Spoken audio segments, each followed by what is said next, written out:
So, medyo matagal. Actually, hindi medyo matagal pala. Simula pa nung nabili, mga ilang years na daw to. Hindi pa talaga nabuksan ang magneto nito, itong makina nitong STX125. So, first time ngayong bubuksan itong kanyang magneto. So, medyo matigas siya. Ang tigas talaga. Hindi nila matanggal. Hindi mapaghiwalay yung magneto dito sa katawan. Kaya kailangan na talaga ng DIY para matanggal ito. So, tingnan natin kung anong diskarte ang magagawa dito para matanggal itong magneto dito sa sa katawan ng makina. Para i-DIY na lang ang pambunot nito. Tara, tingnan natin. Ito ngayon, sinusukat na ang bolt. Ang bolt yan is stainless ang ginamit para mas matibay siya.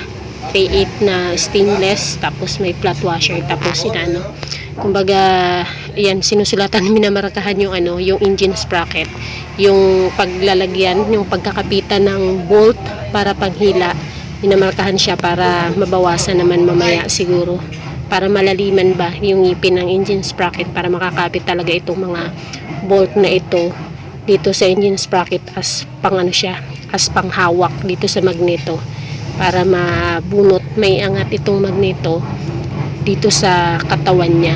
Tapos syempre may mga flat washer din. Ang klase itong magneto ng pang STX, so iba siya dito sa mga usual na mga magneto na ginagamitan lang ng mga puller. Kaya ito siya is gamitan talaga ng DIY kasi wala kaming puller pang STX. Actually, first time itong STX na ito na nagpagawa dito sa amin ng magneto. Kaya gagawa na lang ng DIY. Ibang klase itong niya, ibang klase yung kanyang magneto, yung sa loob niya, yung sa gitna mamaya. Ibang klase siya, hindi siya normal na bolt kagaya nung sa iba. So, tingnan natin.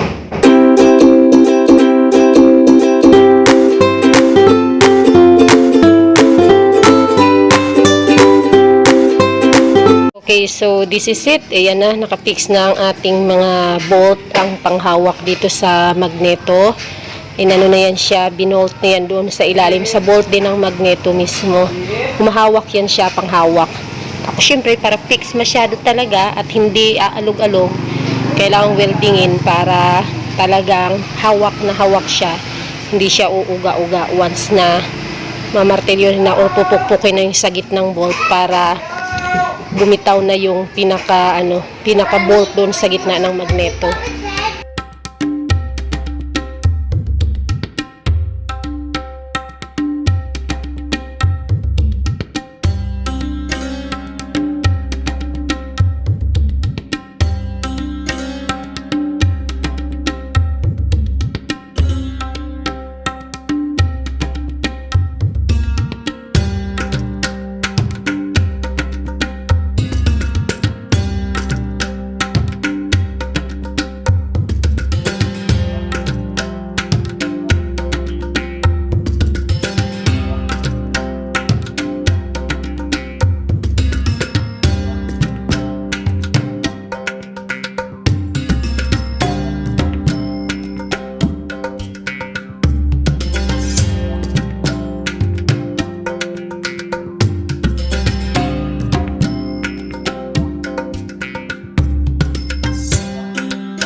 Okay, so final touch. Ilalagay na nito ang bolt dito sa gitna ng engine sprocket, patagos doon sa pinaka bolt, yung parang bushing lang ng magneto, para yun ang itong bolt na ito sa gitna, yan yung pupukpukin para bumaba yung bolt doon, at ito namang engine sprocket, ito yung maghawak para parang aangat yung itong magneto mismo.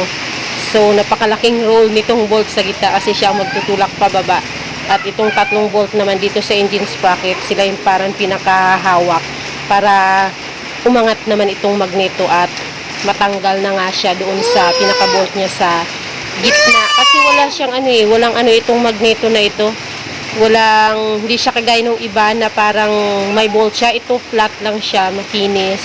Tapos parang may ka na lang ng konti. So, mahirap siya kapag pag walang cooler talaga siguro na pang STX. Wala kaming cooler na pang STX kaya DIY na lang muna.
Ayan na. Ayan, lumambot na. Malapit na.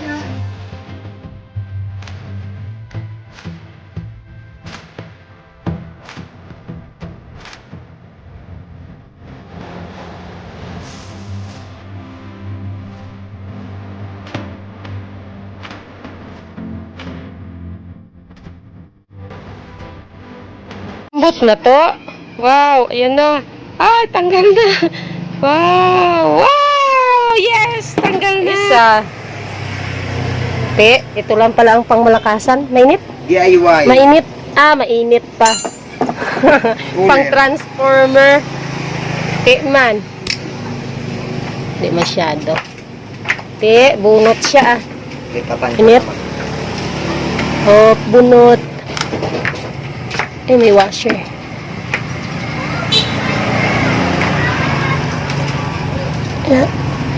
Sobrang tigas. Ito, mainit-init. Mas manipis-nipis naman ang balat ko siguro sa'yo. Ang init pa kaya. DIY oh. Astigo. Ayan. So, tip naman to sa mga ano dyan. Mga pulang puller ng magneto at matigas at hindi mabunot. Iba kasi na magneto yan. Expert by... Hindi kasi ito yung bolt, yung walang bolt dyan dito sa loob. Ah, ano yung dyan? Bushing? Kuwan lang yan, yung Ay, lock kibot niya. ko man. Ari lang? Hindi, Saan na? baga bolt lang yan tapos dawin. Saan yung ano niya? Yung nakalagay dyan? Doon sa makina, sa crankshaft. Mainit pa ba? Hindi na. Init-init gamay. Kaya na. Grabe, kabigat naman na magneto na ito ng ano? Sticker? Para dito yan. Tatlo. Tapos, anong naging role nitong sa gitna to? Ito yung kumukusang dumidiin doon sa crankshaft. Nito? Para ito. Sana yung natanggal mo dyan? Tindaw? Doon. Ito. Dyan yun kanina, no? Yan, ito yung lock niya. Lock niya para dito. Okay. Ay, sus. Ito naman. Yan. Ito yung purpose. Ito yun, ang nagtulak. Itong gitna. Ito. Para itulak siya at umangat ito. Ang Yung purpose nito, hawakan niya lang ito. Hawakan niya lang yan. Ipubolt yan siya dyan. Tapos ang ito yung kumukusang dinidiin niya pababa. Tapos ito, gaangat siya. Niya. Nice. Nice discarded DIY puller, magneto puller. Hindi siya kaya nung mga masuwanay na kanina. Sobrang tigas. Pukpukin lang din. Oo. Ito kami nakaubat ang puti. Salubong tayo sa araw. So, ayan na ang pinaka tip na yan dito sa pagbunot ng mainit siya. Ganun pa kanipis ang kamay ko. Ba't nainitan pa rin ako?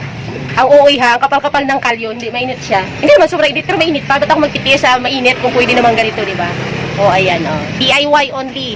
So, ayan, pag nahirapan na kayo sa mga motor nyo, dalhin nyo na dito. May mga, kayo dyan, mga eksperto magbunot ng mga, sa magneto na yan.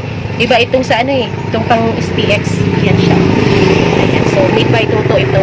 Ayan, Knox ng DIY, ayan na. Successful ang pagbunot ng magneto. Hirap niyang hilain lang or masuhin o martilyuhin. Hindi man pwedeng sobrang masuhin mo tarit. Baka mabasag naman ang makina or ang magneto, di ba? Okay,